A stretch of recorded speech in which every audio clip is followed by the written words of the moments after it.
ইরানের খার্ক দ্বীপের সব সামরিক লক্ষ্যবস্তু ধ্বংস করা হয়েছে বলে জানিয়েছেন মার্কিন প্রেসিডেন্ট ডোনাল্ড ট্রাম্প। তবে তিনি বলেছেন, সেখানকার তেল অবকাঠামোর কোনো ক্ষতি করা হয়নি। বিবিসির মাইকি কের ব্যাখ্যা অনুযায়ী এই দ্বীপটি থেকেই ইরানের ৯০% তেল রপ্তানি হয় এবং এটাকে তেহরানের অর্থনীতির লাইফলাইন বলা হয়। এর আগে দুজন কর্মকর্তা সিবিএস নিউজকে বলেছেন যে যুক্তরাষ্ট্র মধ্যপ্রাচ্যে একটি মেরিন ইউনিট এবং আরও যুদ্ধজাহাজ পাঠানোর পরিকল্পনা করছে।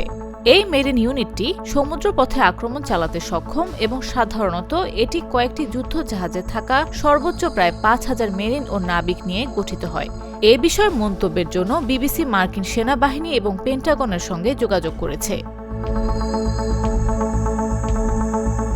মার্কিন প্রেসিডেন্ট ডোনাল্ড ট্রাম্প জানিয়েছেন, যুক্তরাষ্ট্র খার্ক দ্বীপের সব সামরিক লক্ষ্যবস্তুতে বোমা হামলা চালিয়েছে। এটি ইরানের উপকূল থেকে প্রায় ১৫ নটিক্যাল মাইল দূরে অবস্থিত প্রায় ৫ মাইল লম্বা একটি ছোট দ্বীপ।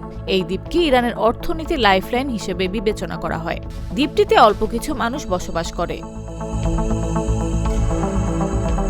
ইরানের রপ্তানি করা অপরিশোধিত তেলের প্রায় ৯০%ই এই দ্বীপের মাধ্যমে যায়।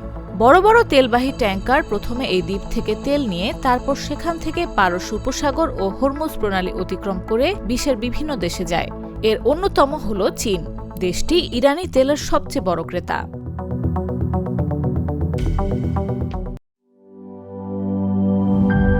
দুধার চকলেটে একাকার হয়ে ওঠা প্রাণ লেয়ার সম্পর্কের মিষ্টি ম্যাজিক।